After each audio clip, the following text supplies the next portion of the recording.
ತಮಗೆಲ್ಲರಿಗೂ ಗೊತ್ತಿರೋ ಹಾಗೆ ನಿನ್ನೆ ನವೀನ್ ಅಂತ ನಮ್ಮ ಕರ್ನಾಟಕದ ಸೋದರ ಒಬ್ಬ ಈ ರಷ್ಯನ್ ಬಾಂಬಿಂಗ್ನಲ್ಲಿ ಈ ಯುದ್ಧದಲ್ಲಿ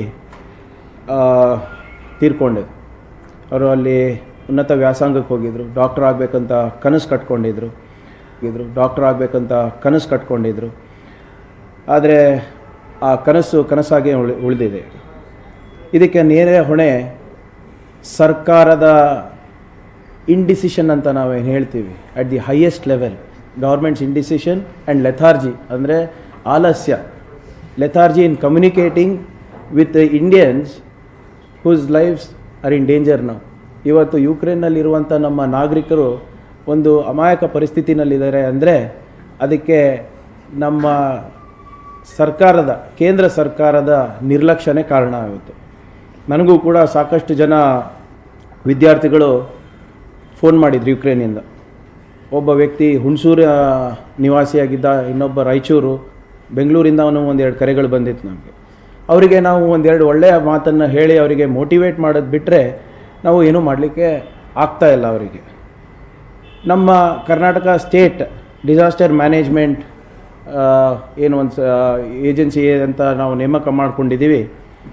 ಅವರ ಮಾಹಿತಿ ಪ್ರಕಾರ ಇಲ್ಲಿವರೆಗೂ ರಿಜಿಸ್ಟರ್ಡ್ ಆಗಿರೋದು 406 ಕನ್ನಡಿಗರು ಇವತ್ತು ರಿಜಿಸ್ಟರ್ಡ್ ಆಗಿದ್ದಾರೆ. ಅದರಲ್ಲಿ 125 ಜನರು ಬೆಂಗಳೂರದವರು. ಇದು ಬರೀ ರಿಜಿಸ್ಟರ್ಡ್.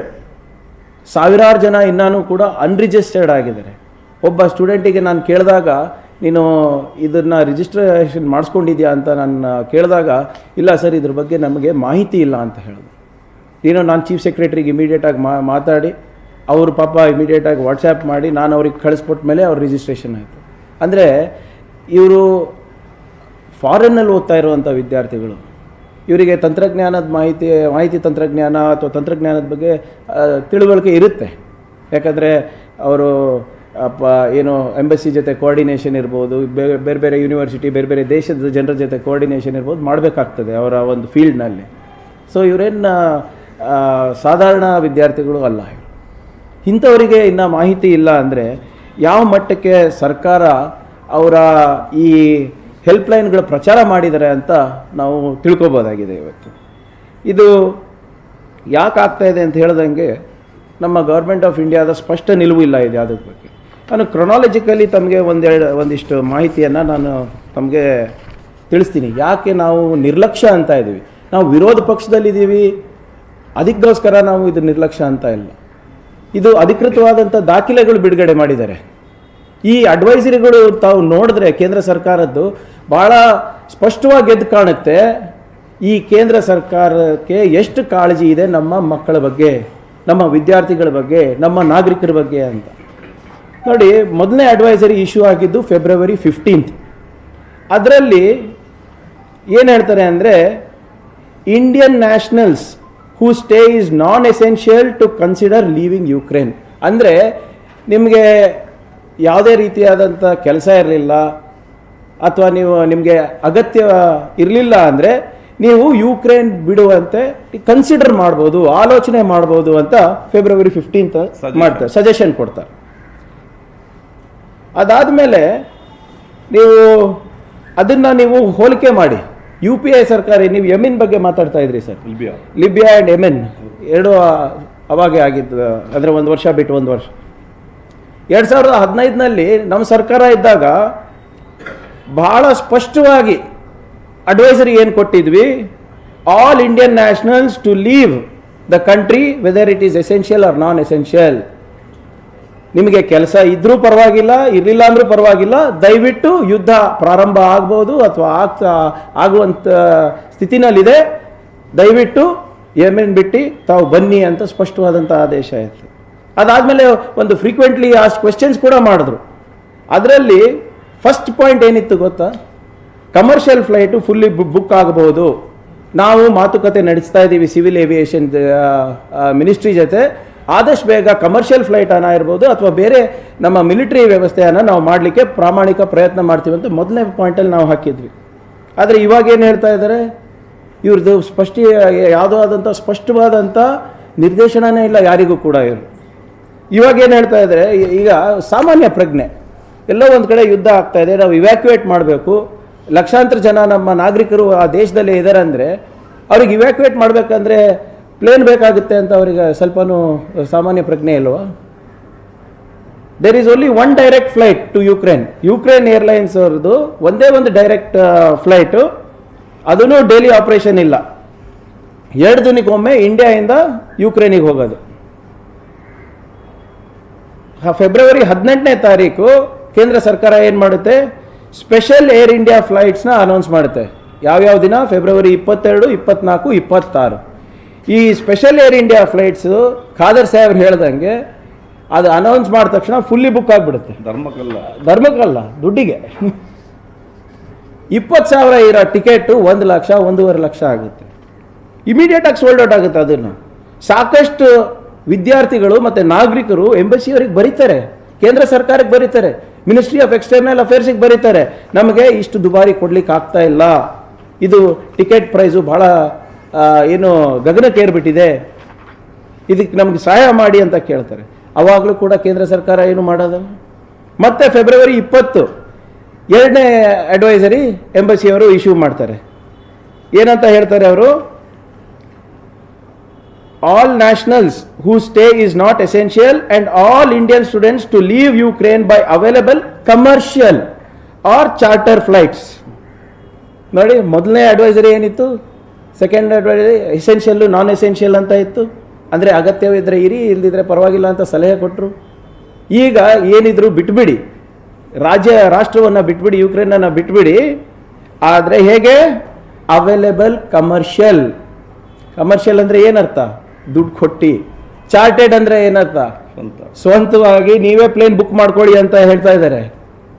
ಇದು ಈ ಸರ್ಕಾರಕ್ಕೆ ಸ್ವಲ್ಪನ ಮಾನವೀಯತೆ ಇದೆ ಅಂತ ನಾವು ಹೇಳ್ಬೋದಾ ಇವತ್ತು?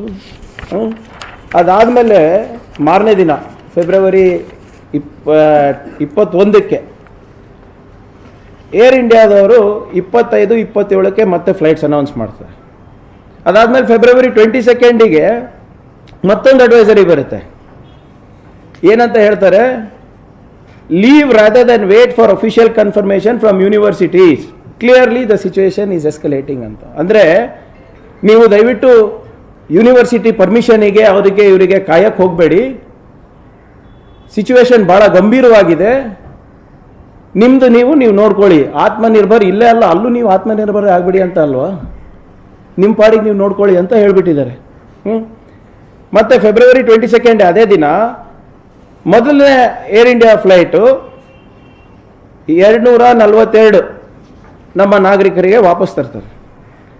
5 ಫ್ಲೈಟ್, ಟೋಟಲಿ 7 ಫ್ಲೈಟ್ ಅನೌನ್ಸ್ ಆಗಿರುತ್ತೆ. ಆ 5 previously announced air India flights ಇರುತ್ತಲ್ವ, ಅದು ಟೇಕ್ ಆಫೇ ಆಗೋದಿಲ್ಲ. 24th ಫೆಬ್ರವರಿಗೆ ಯಾವ ಏರ್ ಇಂಡಿಯಾ ಫ್ಲೈಟ್ ಇರುತ್ತೆ ಅದು ಹಿಂದೆ ವಾಪಸ್ ಹೋಗುತ್ತೆ, ಅದು ಇಂಡಿಯಾಗೆ ಲ್ಯಾಂಡ್ ಆಗಲ್ಲ. ಯಾಕಂದರೆ ಅಷ್ಟರಲ್ಲಿ ಯುಕ್ರೇನು ಅವರ ಏರ್ ಸ್ಪೇಸನ್ನು ಕ್ಲೋಸ್ ಮಾಡಿಬಿಟ್ಟಿರ್ತಾರೆ, ಅಲ್ಲಿ ಯಾವುದೇ ಸಂಚಾರ, ವಿಮಾನದ ಸಂಚಾರ ಅವಕಾಶ ಮಾಡಿಕೊಡೋದಿಲ್ಲ. ಸೊ ಅದಕ್ಕೆ ಅವ್ರು ವಾಪಸ್ ಇಡಬೇಕಾಗ್ತದೆ. ಮತ್ತು ಇದಕ್ಕೆ ಪ್ರಬುದ್ಧತೆ ಅಂತಾರ? ನೀವು ಹೇಳ್ದಂಗೆ ಜನವರಿಯಿಂದ ಗೊತ್ತಿತ್ತು ಅವರಿಗೆ, ಫೆಬ್ರವರಿನಲ್ಲಿ ಅಡ್ವೈಸರೀಸ್ ಇಶ್ಯೂ ಮಾಡಿದ್ದಾರೆ, ಫೆಬ್ರವರಿ 24th ತನಕ ಒಂದೇ ಫ್ಲೈಟ್ ವಾಪಸ್ ತಂದಿದ್ದಾರೆ. ಮತ್ತು ಇವರು ಹಿಂಗೆ ನಿರ್ಲಕ್ಷ್ಯ ಮಾಡ್ತಾ ಇದ್ರೆ ಇದಕ್ಕೆ ನಾವು ಇದು ಹೆಸರು ಬೇರೆ ಭಾಳ ಇಮೋಷ್ನಲ್ ಆಗಿ ಆಪರೇಷನ್ ಗಂಗಾ ಕೊಡೋದು. ನನಗೇನೋ ಇದರಲ್ಲೂ ಹಗರಣ ಮಾಡ್ತಾರೆ, ಬೇತಿ ಗಂಗಾ ಮೇ ಡುಬ್ಕಿ ಮಾರು ಅಂತ ನಮ್ಮ ಕಡೆ ಇದೆ, ಇದರಲ್ಲೂ ಏನೋ ಒಂದು ಮಾಡಿರ್ತಾರೆ. ಇದರೆಲ್ಲ ಮಧ್ಯದಲ್ಲಿ ಇಷ್ಟೊಂದು ಗೊಂದಲ ಇದೆ, ಇಷ್ಟೊಂದು ಏನು ಸಮಸ್ಯೆಗಳಿವೆ. ನಮ್ಮ ಕನ್ನಡಿಗ ಒಬ್ಬ ತೀರೋಗಿದ್ದಾನೆ, ಅದಕ್ಕೆ ನಮ್ಮ ಪ್ರಧಾನಮಂತ್ರಿ ಏನು ಹೇಳ್ತಾರೆ, ಇಂಥದ್ರಲ್ಲಿ ಒಂದು ಭರವಸೆ ಮಾತು ಕೊಡಬೇಕು, ಇಂಥದ್ರಲ್ಲಿ ನಮಗೆ ಮೋಟಿವೇಟ್ ಮಾಡಬೇಕು, ನಮ್ಮ ರಾಷ್ಟ್ರದವರಿಗಿರ್ಬೋದು, ನಮ್ಮಲ್ಲಿರುವಂಥ ಹೊರಗಿನವರಿಗಿರ್ಬೋದು. ಪ್ರಧಾನಮಂತ್ರಿ ಹೇಳ್ತಾರೆ, ಯಾಕಿಂತ ಚಿಕ್ಕ ಪುಟ್ಟ ರಾಷ್ಟ್ರಗಳಿಗೆ ಹೋಗಿ ಓದ್ತಿರಾರಿ ನೀವು, ಇಲ್ಲೇ ಓದಿ ಅಂತ ಹೇಳ್ತಾರೆ. ಇದು ಹೇಳೋ ಮಾತಾ ಪ್ರಧಾನಮಂತ್ರಿಗಳು? ಶೋಭೆ ತರುತ್ತಾ ಆ ಕುರ್ಚಿಗೆ? ಅದು ಹೊರತುಪಡಿಸಿ ಅವ್ರ ಬಾಸೇ ಹೇಳಿದ್ಮೇಲೆ ಅಂದ್ಬಿಟ್ಟು ಜೋಶಿ ಅವ್ರು ಸುಮ್ಮನಿರ್ತಾರಾ? ಪ್ರಹ್ಲಾದ್ ಜೋಶಿ ಅವರು ಪಾರ್ಲಿಮೆಂಟ್ರಿ ಅಫೇರ್ಸ್ ಮಿನಿಸ್ಟರು, ನನ್ನ ಬಾಸೇ ಇಷ್ಟು ಹೇಳಿರ್ಬೇಕಾದ್ರೆ ನಾನು ಅವ್ರಿಗಿಂತ ಜಾಸ್ತಿ ಇನ್ಸೆನ್ಸಿಟಿವ್ ಕಮೆಂಟ್ ಮಾಡಬೇಕು ಅಂದ್ಬಿಟ್ಟು ಅವರೇನು ಹೇಳ್ತಾರೆ, ವಿದೇಶಗಳಲ್ಲಿ ವೈದ್ಯಕೀಯ ಶಿಕ್ಷಣ ಪಡೆಯುವ 90% ವಿದ್ಯಾರ್ಥಿಗಳು ಭಾರತದಲ್ಲಿ ಅರ್ಹತಾ ಪರೀಕ್ಷೆಯಲ್ಲಿ ವಿಫಲರಾದವರು. Mr Joshi, for your kind information, Naveen has secured 97%. ಅವರಿಗೆ ಮೆಡಿಕಲ್ ಅವರು ಫಸ್ಟ್ ಏನು ಹೇಳಿದ್ರು ನಿನ್ನೆ ಕೇಳಿ, ಅವ್ರದ್ದು 94 ಇದು 97 PUC ನಲ್ಲಿ. ಡೊನೇಷನ್ಸ್ ಕೊಡ್ಲಿಕ್ಕೆ ಆಗಲ್ಲ ಅಂತ ಮೊದಲನೇ ಅವ್ರ ತಂದೆಯವ್ರ ಸ್ಟೇಟ್ಮೆಂಟ್ ಕೊಡೋದು, ಡೊನೇಷನ್ಸ್ ಕೊಡ್ಲಿಕ್ಕೆ ಆಗಿಲ್ಲ, ಅದಕ್ಕೆ ನಾವು ವಿದೇಶಕ್ಕೆ ಕಳಿಸಿದ್ದೇವೆ ಅಂತ ಹೇಳ್ತಾರೆ. ಇದು ಆಡೋ ಮಾತಾ ಇದು? ಹಂಗಂದ್ರೆ ಜೋಶಿ ಅವ್ರ ಪ್ರಕಾರ ಹಿರಿಯರಿದ್ದಾರೆ, ಅವ್ರ ಪ್ರಕಾರ ಯಾರು 90% ತಗೋತಾರೆ, 85% ತಗೋತಾರೆ, ಅವರ ಜೀವನದ ಬೆಲೆ ಹೆಚ್ಚ, ಯಾರು ಫೇಲ್ ಆಗ್ತಾರೆ ಅಥವಾ 50% ತಗೋತಾರೆ ಅವ್ರ ಜೀವನದ ಮೌಲ್ಯ ಕಮ್ಮಿನಾ? ಇದಕ್ಕಂತರ ಕಲ್ಚರ್ ಇವ್ರದ್ದು, BJP ಅವ್ರದ್ದು.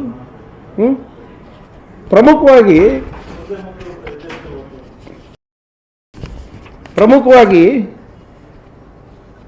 ಕೆಲವು ಪ್ರಶ್ನೆಗಳು ಸರ್ಕಾರಕ್ಕೆ. Is this not intelligence failure? ಯಾಕೆ ministry of external affairs fail to read the situation in Europe? ಯಾಕೆ MEA ಆದವರು ನಮ್ಮ ನಾಗರಿಕರಿಗೆ ಸರಿಯಾದ ರೀತಿಯಲ್ಲಿ, ಸರಿಯಾದ ಸಮಯದಲ್ಲಿ, ಸಂದರ್ಭದಲ್ಲಿ ಇನ್ಫಾರ್ಮೇಶನ್ನ ಕಮ್ಯುನಿಕೇಟ್ ಮಾಡಿಲ್ಲ? ಇದಕ್ಕೆ ಯಾರು ಹೊಣೆಗಾರರು? MEAಗೆ ಕೇಳಬೇಕಲ್ಲ ನಾವು. ನೋಡಿ, ತೆಲಂಗಾಣನಲ್ಲಿ ಇದು ಸ್ಟಾರ್ಟ್ ಆದ ತಕ್ಷಣ ತೆಲಂಗಾಣ ಮುಖ್ಯಮಂತ್ರಿಗಳು ಏನು ಡಿಕ್ಲೇರ್ ಮಾಡಿದ್ರು ಗೊತ್ತಾ? ಅದು ಎಷ್ಟೇ ಖರ್ಚಾಗಲಿ ನೀವು ನಮ್ಮ ತೆಲಂಗಾಣ ವಿದ್ಯಾರ್ಥಿಗಳ ಹತ್ರ ದುಡ್ಡು ತಗೋಬೇಡಿ, ನೀವು ಫ್ಲೈಟ್ ಕಳಿಸ್ಕೊಡಿ, ಆ ದುಡ್ಡನ್ನು ನಾವು ಪಾವತಿ ಮಾಡ್ತೀವಿ ಅಂತ. ಇಲ್ಲಿ ಇನ್ನೂ ನಾಟಕನೇ ನಡೀತಾ ಇದೆ ಇವತ್ತು. ಏರ್ ಟಿಕೆಟ್ಗಳು ಗಗನಕ್ಕೆ ಮುಟ್ಟಿದಾಗ ಸರ್ಕಾರ ನಿಯಂತ್ರಣ ಮಾಡೋಕ್ಕೆ ಯಾಕೆ ಬಂದಿಲ್ಲ? ಯಾಕೆ ಕೇಂದ್ರ ಸರ್ಕಾರ ಯೂನಿವರ್ಸಿಟಿಗಳ ಜೊತೆ ಪ್ಲಾನ್ ಮಾಡಿ ಎಷ್ಟು ಸ್ಟೂಡೆಂಟ್ಸ್ ಇದ್ದಾರೆ, ಹೇಗಿದ್ದಾರೆ, ನಮ್ಗೆ ಮಾಹಿತಿ ಕೊಡಿ, ನಾವು ಇವ್ಯಾಕ್ಯುಯೇಷನ್ ಪ್ಲಾನ್ ಮಾಡಬೇಕು ಅಂತ? ಇವ್ಯಾಕ್ಯುಯೇಷನ್ ಅಂದರೆ ಏನು? ಅಲ್ಲೆಲ್ಲಾದರೂ ಸಿಕ್ಕಾಕೊಂಡಿದ್ರೆ ಸೇಫ್ ಪ್ಯಾಸೇಜು, ಸೇಫ್ ಝೋನ್ಗಳಿಗೆ ಕರ್ಕೊಂಡು ಹೋಗೋದಕ್ಕೆ ಇವ್ಯಾಕ್ಯುಯೇಷನ್ ಅಂತ. ಯಾಕೆ ಅದಾಗಿಲ್ಲ ಇವತ್ತು? ಯಾಕೆ ಖಾದರ್ ಸಾಹೇಬ್ರು ಹೇಳ್ದಂಗೆ ಬಾರ್ಡರ್ಗಳಲ್ಲಿ ಒಂದು ಎಂಬಸಿ ಟೀಮ್ಗಳು ಇಲ್ಲ? ನೀವು ಸಾಮಾಜಿಕ ಜಾಲತಾಣದಲ್ಲಿ ನೋಡ್ಬೋದು, ನಮ್ಮ ಕನ್ನಡಿಗರೇ ಮಾತಾಡಿದ್ದಾರೆ, ಸರ್ ನಾವು ಫೋನ್ ಮಾಡ್ತಾ ಇದೀವಿ, ಫೋನ್ ಎತ್ತವ್ರು ಯಾರಿಲ್ಲ ಅಂತ, ಪದೇ ಮಾಡ್ತಾ ಇದೀವಿ ಅಂತ. ಈಗ ಎಂಬಸಿನೂ ಕ್ಲೋಸ್ ಆಗಿಬಿಟ್ಟಿದೆ. ಈ 4 ಮಂತ್ರಿಗಳು ಹೋಗಿ ಯಾರ ಹತ್ರ ಕಾಂಟ್ಯಾಕ್ಟ್ ಮಾಡ್ತಾರಲ್ಲಿ? ಯಾವ ಪುರುಷಾರ್ಥಕ್ಕೆ ಹೋಗಿದ್ದಾರಲ್ಲಿ? When the embassy itself is closed, ಬೇರೆ ಎಲ್ಲೋ ಒಂದು ಮಿಷನ್ನ ತೆಗಿತಾ ಇದ್ದಾರಂತೆ. ಇವಾಗ ಇನ್ನೂ ಕೂಡ ಯಾರು ಎಲ್ಲಿದ್ದಾರೆ ಅಂತ ಗೊತ್ತಿಲ್ಲ. ಕೆಲವು ಜನರಿಗೆ ಬಾರ್ಡರ್ 10 ಕಿಲೋಮೀಟರ್ ಇರ್ಬೋದು, ಕೆಲವು ಜನರಿಗೆ 1000 ಕಿಲೋಮೀಟರ್ ಇರ್ಬೋದು. ನೀವು location based evacuation detailed plan ಮಾಡ್ಕೊಂಡಿದ್ದೀರಾ? ಯಾಕೆ ಮಾಡ್ಕೊಂಡಿಲ್ಲ? ಇಷ್ಟೊಂದು ಟೈಮ್ ಇತ್ತಲ್ಲ. ನೀವು ನಂಬ್ತಿರೋ ಇಲ್ಲೋ, ಪಾಕಿಸ್ತಾನಿಗೆ ಸೇಫ್ ಪ್ಯಾಸೇಜ್ ಸಿಕ್ಕಿದೆ. ಮಾತಿರ್ತಾರೆ ಪಾಕಿಸ್ತಾನ್ ಅಂತ BJP ಅವರು ಭಾಳ ಹೇಳ್ತಾರಲ್ಲ. How did Pakistan get a safe passage in Ukraine? Safe ಝೋನಿಗೆ ಕರ್ಕೊಂಡು ಹೋಗ್ಲಿಕ್ಕೆ ಅವ್ರಿಗೀಗ ಅವಕಾಶ ಇದೆ. ಅವ್ರ ಜನಸಂಖ್ಯೆನೂ ಕಮ್ಮಿಯಲ್ಲಿ. ಇಸ್ರೇಲಿಗೆ ಸಿಕ್ಕಿದೆ, ಅವ್ರ ಜನಸಂಖ್ಯೆನೂ ಕಮ್ಮಿಯಲ್ಲಿ. How is it that they were able to negotiate a safe zone, a safe passage up to border from their governments, but not India? ಯಾಕಾಗಿಲ್ಲ? ಇಲ್ಲಿ ತನಕ ನೀವೇ ಯೋಚನೆ ಮಾಡ್ರಿ, ಬರೀ ವಿದ್ಯಾರ್ಥಿಗಳು 20,000 ಅಂತ ಇದ್ದಾರೆ. ಇವರು ಇನ್ನು 5 ಫ್ಲೈಟ್ 4 ಫ್ಲೈಟ್ನಲ್ಲೋ ಇನ್ನೂ ಇದ್ದಾರೆ. ಅದು ನೀವು ಹೇಳ್ದಂಗೆ ಪಾಪ ಅವ್ರಿಗೆ ಮನೆಗೆ ಕಳ್ಸೋದು ಬಿಟ್ಟು ಇವ್ರದ್ದು ಅರ್ಧ ತಾಸು ಭಾಷಣ ಬೇರೆ ಕೇಳಬೇಕು, ಮೋದಿ ಅವ್ರ ಗುಣಗಾನ ಬೇರೆ ಕೇಳಬೇಕು. ಇವರು ಆತಂಕದಲ್ಲಿದ್ದವರು ಮನೆಗೆ ಸೇರಬೇಕು ಅಂತ ಇದ್ದಾಗ ಮತ್ತು ಅದಾದಮೇಲೆ ಫೋರ್ಸ್ಡ್ TV ಇಂಟರ್ವ್ಯೂಸ್ ಬೇರೆ ಕೊಡಿಸ್ಬೇಕು. ಇವ್ರು ಯಾವ ಮಾಧ್ಯಮದವ್ರಿಗೆ ಹೇಳ್ತಾರೆ ಅವರಿಗೆ ಮಾತಾಡ್ಬೇಕು ಸರ್. ಮತ್ತು ಇದು ಬರೀ PR-ನಲ್ಲೇ ಟೈಮ್ ಕಳೀತಾ ಇದ್ದಾರೆ. ಆ್ಯಕ್ಚುಯಲ್ ವರ್ಕ್ ಯಾವಾಗ ಆಗ್ತದೆ? ಅದಕ್ಕೆ ನಮ್ಮ ಜಯರಾಮ್ ರಮೇಶ್ ಅವರು ಇವತ್ತು ಭಾಳ ಚೆನ್ನಾಗಿ ಹೇಳಿದ್ದಾರೆ. ನಿಜವಾದ NATO NATO ಇಲ್ಲಿ ನಡೀತಾ ಇರೋದು, ಯುರೋಪ್ನಲ್ಲ. No action, tamasha only. ಇಲ್ಲಿ ನಮ್ಮ ಇದರಲ್ಲಿ 20,000 ಇವತ್ತೇನೋ 25 ವಿಮಾನಗಳನ್ನು ಬುಕ್ ಮಾಡಿದ್ದಾರೆ. 20,000 ವಿದ್ಯಾರ್ಥಿಗಳಿದ್ದಾರೆ. 25 ನೀವು 200 ಅಂತಲೇ ಇಟ್ಕೊಳ್ಳಿ ಟಾಪ್ ಕೆಪಾಸಿಟಿ. ನೀವು ಮ್ಯಾಕ್ಸಿಮಮ್ ಎಷ್ಟು ಮಾಡ್ಬೋದು? 2,000 ಮಾಡ್ಬೋದು. That is not even 10% of the people living there. ಇದು ಬರೀ ಸ್ಟೂಡೆಂಟ್ಸ್ ಲೆಕ್ಕ ಕೊಡ್ತಾ ಇರೋದು ನಾವು. ಬೇರೆ ನಾಗರಿಕರು ಎಷ್ಟು ಜನ ಇದ್ದಾರೆ ಜೀವನೋಪಾಯಕ್ಕೆ ಹೋದವರು? ಅದ್ರ ಲೆಕ್ಕ ಎಲ್ಲಿದೆ? ಆಮೇಲೆ ಎಲ್ಲರೂ ಇದರಲ್ಲಿ ರಾಜಕೀಯ ಮಾಡೋದು ಬೇಡ, ರಾಜಕೀಯ ಮಾಡೋದು ಬೇಡ. ಯಾರು ರಾಜಕೀಯ ಮಾಡ್ತಾ ಇಲ್ಲ. ನೀವು 100 ವಿದ್ಯಾರ್ಥಿಗಳಿಗೆ ವಾಪಸ್ ಕರ್ಕೊಂಡು ಬಂದಾಗ ನೀವು ಬೆಂಚ್ ಅಪ್ಪರ್ಸ್ಕೋತೀರಾ? 1000 ಜನಕ್ಕೆ ಅಲ್ಲಿ ಬಿಟ್ಟು ಬರ್ತಾ ಇದ್ರೆ ಅದನ್ನ ಪ್ರಶ್ನೆ ಕೇಳಬಾರ್ದಾ? ಇದು ಅರ್ಥನೇ ಆಗಲ್ಲ ನನಗೆ. ನೀವು ಇಲ್ಲ ಅವ್ರು ಪ್ರಯತ್ನ ಮಾಡ್ತಾ ಇದ್ರೆ, ಪ್ರಾಮಾಣಿಕವಾಗಿ ಮಾಡ್ತಾ ಇದ್ರೆ, ಮತ್ತು ಪ್ರಾಮಾಣಿಕತೆ ಈಗ ನಾನು ಕೇಳಿದ್ದೇನಲ್ಲ, I have read out only their advisories. ಇವರು ಸ್ಟ್ರಾಟಜಿಕ್ ಇವ್ಯಾಕ್ಯುಯೇಷನ್ ಪ್ಲಾನ್ ಇಲ್ಲ. ಮಾತು ಮುಂಚೆ BJP IT ಸೆಲ್ದವ್ರಿಗೆ ಬಿಟ್ಬಿಡ್ತಾರೆ. ಏನು ಭಾರತ ವಿಶ್ವಗುರು ಆಗ್ತಾ ಇದೆ. ಹೆಂಗಾಗುತ್ತಪ್ಪ ವಿಶ್ವಗುರು? ನಿಮ್ಮದು ವಿಶ್ವಗುರು ಪ್ಲ್ಯಾನ್ಗಳೆಲ್ಲ ತೋರಿಸ್ತಾ ಇದ್ದಾರೆ, ನಿಮ್ಮ ಅಡ್ವೈಸರಿನಲ್ಲೇ ತೋರಿಸ್ತಾ ಇದ್ದಾರೆ. ಮೋದಿ ಅವ್ರ ಮಾತು ಕೇಳಿದ್ರೆ ಯುದ್ಧ ನಿಂತ್ಬಿಡುತ್ತೆ ಅಂತ ಎಲ್ಲ ಮಾಧ್ಯಮದವರು ಅರ್ಧ ಗಂಟೆ ಆಗ್ತಿರಲ್ರಿ. ಒಂದೊಂದು ತಾಸು ಸರ್ ಪ್ಯೂಟಿನ್ ಮಧ್ಯಸ್ಥಿಕೆ ಮಾಡ್ತಾರೆ. ಅದು ಮೋದಿ ಮೋದಿ ಅವರು ಬಂದಾಗಿಂದ ನಮ್ಮ ದೇಶದ ಘನತೆ ಕಮ್ಮಿ ಆಗಿದೆ. We have lost the soft power that we commanded across the globe. ಅದು ತಿಳ್ಕೊಳ್ಳಿ. ನೇಪಾಳು ನಿಮ್ಮ ಮಾತು ಕೇಳ ಇದಲ್ಲಿಲ್ಲ. ಮುಂಚೆ ಏನಿರ್ತಾ ಇತ್ತು, ನೇಪಾಳು, ಮೊರೇಷಿಯಾ, ಶ್ರೀಲಂಕಾ, ಬಾಂಗ್ಲಾದೇಶ್ ಏನೇ ತೊಂದರೆ ಆದ್ರೂ ಕೂಡ ನಮ್ಮ ಹತ್ರ ನೋಡ್ತಾ ಇದ್ರು. ಈಗ ಚೈನಾ ಹತ್ರ ಹೋಗ್ತಾ ಇದ್ದಾರೆ. ಯಾಕಂದ್ರೆ ಇವರ ವಿದೇಶಾಂಗ ನೀತಿ ಏನಿದೆ ಇವರಿಗೆ ನಮ್ಮ ಇಂಡಿಯಾಗೆ ಐಸೋಲೇಟ್ ಮಾಡಿಬಿಟ್ಟಿದೆ. That is why we are not able to negotiate a safe passage. ಅದನ್ನ ಇವರೇನು ಹೇಳ್ತಾರೆ. ಆಮೇಲೆ ನಾನು ಹೇಳ್ದಂಗೆ ಈ ಸರ್ಕಾರದಿಂದ ಸ್ಪಷ್ಟ ಸಂದೇಶ ನಾಗರಿಕರಿಗೆ ಹೋಗಬೇಕು ಅಂತ ಇದಾರಲ್ಲ, ಇದು ಬರೀ ಕಾಂಗ್ರೆಸ್ ಹೇಳ್ತಾ ಇಲ್ಲ, BJPದವರು ಹೇಳ್ತಾರೆ. BJPಯವರ ರಾಜ್ಯಸಭಾ ಮೆಂಬರ್ ಸುಬ್ರಹ್ಮಣ್ಯಂ ಸ್ವಾಮಿ ಅವರು, sitting member of the BJP, ಇಸ್ಕಾನ್ದವರು ಮತ್ತು ಆರ್ಟ್ ಆಫ್ ಲಿವಿಂಗ್ ಅವರು ಅಲ್ಲೇನೋ ದಾಸೋಹ ನಡೆಸಿದಾರಂತೆ ಅಲ್ಲಿ.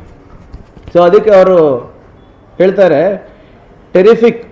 Hindus of Art of Living and Hindus of ISKCON are in the forefront to help the people of Ukraine, even if the government which came to power on a Hindu wave is silent on Russian blatant aggression against a free country. ಯಾರು ಹೇಳ್ತಾ ಇದ್ದಾರೆ? ಧ್ವನಿ ಎತ್ತಿ ಸ್ವಾಮಿ, ಇದು ಅನ್ಯಾಯ ಆಗ್ತಾ ಇದೆ ಅಂತ ಹೇಳ್ತಾ ಇರೋದು ನಮ್ಮ BJP ಸಂಸದರು. ಮುಂದುವರ್ತಾ ಅವ್ರು ಏನು ಹೇಳ್ತಾರೆ? Now that it is clear that what Russia has done in Ukraine violates BRICS, Brazil, Russia, India, China, South Africa resolution in Delhi declaration of last year, will Modi have the guts to tell Putin to back off? ಕೇಳ್ತಾ ಇದ್ದಾರೆ, ಸವಾಲ್ ಹಾಕ್ತಾ ಇದ್ದಾರೆ BJP ಸಂಸದರು ಮೋದಿ ಅವರಿಗೆ. ನಿಮಗೆ ಧೈರ್ಯ ಇದೆಯಾ ಮೋದಿ ಅವರೇ? ಪ್ಯೂಟಿನ್ನು ಏನು ಹೇಳ್ತಾ ಇದ್ದಾನೆ ಅದು ಅವ್ರ ಏನು ಮಾಡ್ತಾರೆ ತಪ್ಪು ಅಂತ ಹೇಳೋ ಧೈರ್ಯ ಇದೆ ಅಂತ ಕೇಳ್ತಾ ಇದ್ದಾರೆ. ಅದಾದಮೇಲೆ ಏನು ಹೇಳ್ತಾರೆ ಗೊತ್ತಾ? ನಾನಿದು ಪದ ಬಳಕೆ ಇಲ್ಲಿ ಪ್ರೆಸ್ ಕಾನ್ಫರೆನ್ಸಲ್ಲಿ ಮಾಡಬಾರ್ದು, ಆದರೆ ಇದು ನಂದಲ್ಲ ಪದ, ಇದು ಅವರೇ ಹೇಳಿರೋದು. A Prime Minister of 1.4 billion cultured people cannot be a political hijda. ನಂದಲ್ಲ, ಇದು BJP ಅವರು ಹೇಳಿರೋದು, BJP ಸಂಸದರು ಹೇಳಿರೋದು, ನಿನ್ನೆನೇ ಹೇಳಿರೋದು ಸುಬ್ರಹ್ಮಣ್ಯಂ ಸ್ವಾಮಿ ಅವರು. ಅದೇನಾಗ್ತಾ ಇದೆ, ಇದೆಲ್ಲ ಸ್ವಲ್ಪ ಮಾಧ್ಯಮದವರು ಮಿಸ್ ಆಗ್ತಾ ಇದೆ, ಬರ್ತಾ ಇದೆ ಅಲ್ಲ. ಸೊ ಅದಕ್ಕೆ ಅದರಿಂದ ಇವೆಲ್ಲ ಮಾತುಗಳು ನಮ್ದಲ್ಲ, BJP ಅವ್ರ ಪ್ರಶ್ನೆ ಕೇಳ್ತಾ ಇದ್ದಾರೆ. This is not a word to be used in press conference, I understand, but unfortunately it has to be told what BJP is thinking about their prime minister ಅಲ್ವಾ. ಮತ್ತು ವಿಶೇಷವಾಗಿ ಕೊನೆಯದಾಗಿ, ಯಾವತ್ತೂ ಕೂಡ ನಮ್ಮ ಸರ್ಕಾರ ಇದ್ದಾಗ, ಕಾಂಗ್ರೆಸ್ ಸರ್ಕಾರ ಇದ್ದಾಗ, UPA ಸರ್ಕಾರ ಇದ್ದಾಗ ನಾವು ನಮ್ಮ ನಾಗರಿಕರಿಗೆ ಅನಾಥರಾಗಿ ಬಿಟ್ಟಿಲ್ಲ. ನಾವು ಯಾವತ್ತೂ ಕೂಡ ಪ್ರಾಮಾಣಿಕವಾಗಿ ಪ್ರಯತ್ನ ಮಾಡಿ ಕೊನೆಯೊಬ್ಬ ನಾಗರಿಕ ಕೂಡ, ಕೊನೆಯೊಬ್ಬ ಭಾರತೀಯರು ಕೂಡ ನಾವು ವಾಪಸ್ ತರುವಂಥ ಕೆಲಸ ನಾವು ಮಾಡಿದ್ದೇವೆ ಇವತ್ತು. ಅದು ವಾರ್ ಝೋನ್ ಇರ್ಬೋದು, ಸಿವಿಲ್ ವಾರ್ ಝೋನ್ ಇರ್ಬೋದು, ಏನೇ ಇರ್ಬೋದು. ಗಲ್ಫ್ ವಾರ್ನಲ್ಲಿ ಕುವೈಟಲ್ಲಿ ಯುದ್ಧ ನಡೀತಿರ್ಬೇಕಾದ್ರೆ 1991ನಲ್ಲಿ ನಾವು ಏನಿಲ್ಲ ಅಂದರೂ 1,50,000ಕ್ಕಿಂತ ಹೆಚ್ಚು ಜನ ನಾವು ಕರ್ಕೊಂಡು ಬಂದಿದ್ದೀವಿ. ಆಪರೇಷನ್ ಸುಕೂನ್ ಲೆಬನನ್ನಲ್ಲಿ 2006ರಲ್ಲಿ 2,500 ಜನರಿಗೆ ವಾಪಸ್ ಕರ್ಕೊಂಡು ಬಂದಿದ್ದೀವಿ. ಆಪರೇಷನ್ ಹೋಮ್ ಕಮಿಂಗ್ ತಾವು ಹೇಳ್ದಂಗೆ ಲಿಬಿಯಾನಲ್ಲಿ 2011ರಲ್ಲಿ 15,000 ಜನರಿಗೆ ವಾಪಸ್ ಕರ್ಕೊಂಡು ಬಂದಿದ್ದೀವಿ. ಆಪರೇಷನ್ ರಾಹತ್ ಯೆಮೆನ್ನಲ್ಲಿ 2015 4,650 ಜನಕ್ಕೆ ಕರ್ಕೊಂಡು ಬಂದಿದ್ದೀವಿ. ತಮ್ಮ ಮೂಲಕ ನಾನು ಕೇಳ್ಕೊಳೋದು ಇಷ್ಟೇ, BJPಯವರು ಮತ್ತು ಪ್ರಧಾನಮಂತ್ರಿಯವರು ಇರ್ಬೋದು, evacuation is your duty bound to do it. ನೀವು ಅದರಲ್ಲೂ ಪ್ರಚಾರನೇ ಹೆಚ್ಚು ತಗೋತಾ ಇದ್ದೀರಲ್ಲ, ಅದಕ್ಕಿಂತ ನೀವು ಇವ್ಯಾಕ್ಯುಯೇಷನ್ ಪ್ಲ್ಯಾನ್ ಏನಿದೆ ನಮಗೋಸ್ಕರ ಮಾಡ್ತಾ ಇರೋದೇನು ಅಂತ ಹೇಳಬೇಕಲ್ಲ. ದಯವಿಟ್ಟು ನಾನು ಖಾದರ್ ಸಾಹೇಬ್ರು ಹೇಳ್ದಂಗೆ ನನ್ನ ಮನವಿ ಇಷ್ಟೇ, ನಮ್ಮ ಯುವಕರ ಭವಿಷ್ಯ ಕಣ್ಮರೆ ಆಗಲಾರ್ದಂಗೆ ನೋಡ್ಕೋಬೇಕು. ನಮ್ಮ ನಾಗರಿಕರು ಯಾರಲ್ಲಿ ಜೀವನಕ್ಕೆ ಹೋಗಿದ್ದಾರೆ, ಜೀವನೋಪಾಯಕ್ಕೆ ಹೋಗಿದ್ದಾರೆ, ಅವರ ಒಂದು ವಿದ್ಯಾಭ್ಯಾಸಕ್ಕೆ ಹೋಗಿದ್ದಾರೆ, ಅವರಿಗೆಲ್ಲ ವಾಪಸ್ ತರುವಂಥ ಒಂದು ಫುಲ್ ಪ್ರೂಫ್ ಇವ್ಯಾಕ್ಯುಯೇಷನ್ ಪ್ಲ್ಯಾನನ್ನು ತಾವು ಮಾಡಬೇಕು. ನಿಮಗೇನು ಸಹಕಾರ ಬೇಕಾಗಿದೆ, ನೀವು ಆಪೋಸಿಷನ್ನಲ್ಲಿ ಡೆಲ್ಲಿ ಲೆವೆಲಲ್ಲಿ ಇಂಥ ತಾವು ಸಹಕಾರ ಕೇಳ್ಬೋದು, ಮಾಡ್ತಾರೆ. ಈ ವಿಷಯದಲ್ಲಿ ಯಾವುದೇ ರಾಜಕೀಯ ಇಲ್ಲ. ಆದರೆ ನೀವು ಮಾಡೋದು ನಾಕಾಣಿ ಕೆಲಸಕ್ಕೆ ನೀವು ₹100 ಪ್ರಚಾರ ತೊಗೊಂಡ್ಬಿಟ್ಟು ಅಮಾಯಕರ ಜನರಿಗೆ ಅಲ್ಲಿ ಬಲಿ ಕೊಡ್ತಾ ಇದ್ದೀರಲ್ಲ. ನಿಮ್ಮ ಒಂದು ವಿದೇಶಾಂಗ ನೀತಿಯಿಂದ ನಿಮ್ಮ ಒಂದು ಪ್ರಚಾರದ ಪ್ರೀತಿ ಅಷ್ಟೇ ನೀವು ಸೀಮಿತ ಆಗಿರೋದು ಹೊರತು ಜನರ ಒಂದು ಬಾಳಿಗೆ ಬೆಳಕಾಗುವಂಥ ನಿಟ್ಟಿನಲ್ಲಿ ತಾವು ಕೆಲಸ ಮಾಡ್ತಾ ಇಲ್ಲ. ಸೊ ತಮ್ಮ ಮುಖಾಂತರ ನಾನು ನಮ್ಮ ರಾಜ್ಯ ಸರ್ಕಾರಕ್ಕೆ ಮತ್ತು ಕೇಂದ್ರ ಸರ್ಕಾರಕ್ಕೆ ನಾನು ಮನವಿ ಮಾಡ್ಕೋತಾ ಇದ್ದೀನಿ. ರಾಜ್ಯ ಸರ್ಕಾರದಲ್ಲಿ ಈಗಾಗಲೇ ಖಾದರ್ ಸಾಹೇಬ್ರು ಹೇಳ್ದಂಗೆ ನವೀನ್ ಅವರ ಕುಟುಂಬಕ್ಕೆ ಅವರು ಸಾಂತ್ವನ ಹೇಳೋದಲ್ಲದೆ ಅವರಿಗೆ ಸಹಕಾರ ಕೂಡ ಎಲ್ಲ ರೀತಿಯ ಸಹಕಾರವನ್ನು ಮಾಡಬೇಕು. ಮತ್ತು